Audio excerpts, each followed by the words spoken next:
안녕하세요. 상속 전문 법무법인 천명의 경태현 대표 변호사입니다. 만약 피상속인이 사망한 뒤 상속을 위해 서류를 정리하는 과정에서 그간 몰랐던 혼외자의 존재를 인식한다면 남아있는 가족들은 큰 상처를 입을 것입니다. 하지만 그러한 상처와는 별개로 상속 과정에서 큰 문제가 생기게 됩니다. 해당 혼외자 역시 가족관계 등록부에 기재되어 있는 이상 상속인의 지위를 가지기 때문이지요.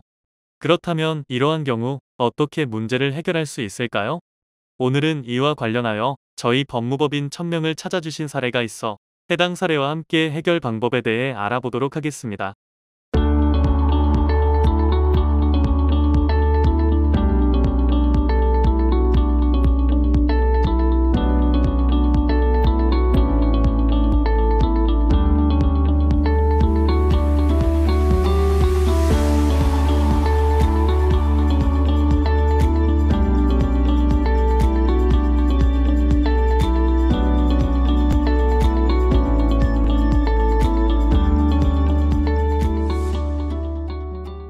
아버지의 혼외 자식이 있습니다. 아버지와 어머니 가족관계 증명서에는 자녀로 함께 올라와 있습니다. 모친이 최근 사망하였는데 사망 전에 친자에게 증여한 재산에 대해 나머지 상속인들이 유류분 청구가 가능하다고 들었습니다. 유류분을 방어하기 위해서 제가 아버지 혼외 자식을 상대로 친생자 관계 부존재 확인 소송을 제기해서 혼외자와 모친이 친자 관계가 아님을 판결받으면 유류분을 지급할 필요가 없나요? 만약 혼외 자식이 저를 상대로 유류분 청구 소송을 하면 그때 친생자 관계 부존재 확인 소송을 제기해도 되나요? 변호사님의 답변 부탁드립니다. 사안과 같은 경우 아버지의 혼외 자식이 모친의 가족관계 증명서에 자녀로 잘못 기재되어 있는 경우입니다. 즉 모친의 친자녀도 아니고 동거양육한 양자도 아닌 사람이 자녀로 모친 가족관계 증명서에 잘못 기재된 것입니다. 그리고 유류분 청구 소송은 진정한 상속인만이 주장할 수 있는 것으로서 만약 친생자 관계 부존재 확인 소송을 통해 친자 관계가 없다는 판결을 받아 호적 정리 즉 모친의 가족관계 증명서에서 삭제 말소된다면 유류분 소송 자체가 성립되지 않습니다. 친생자 관계 부존재 확인 소송을 하려면 유전자검사가 필요한데 모친을 화장한 경우 유전자검사는 친자인 질문자님과 혼외 자식 사이의 동일목의 검사를 통해서 진행하시면 됩니다.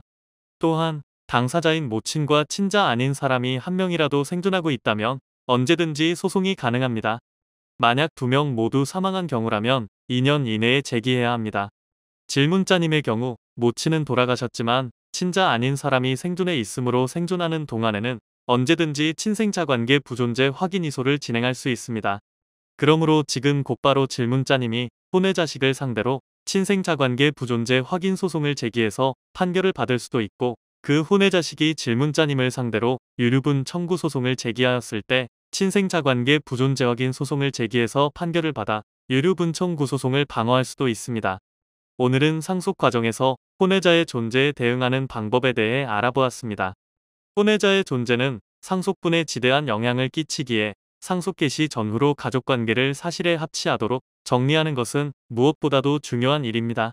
따라서 이러한 문제로 고민하고 계신 분들은 각종 기초 서류를 지참하셔서 저희 법무법인 천명과 같은 상속 전문가의 도움을 받아보시길 권해드립니다. 오늘 준비한 내용이 마음에 드셨다면 좋아요, 구독, 알림 설정 한 번씩 부탁드립니다. 상속, 유류분, 가사소송 등에 대한 유익한 정보가 계속해서 업로드됩니다.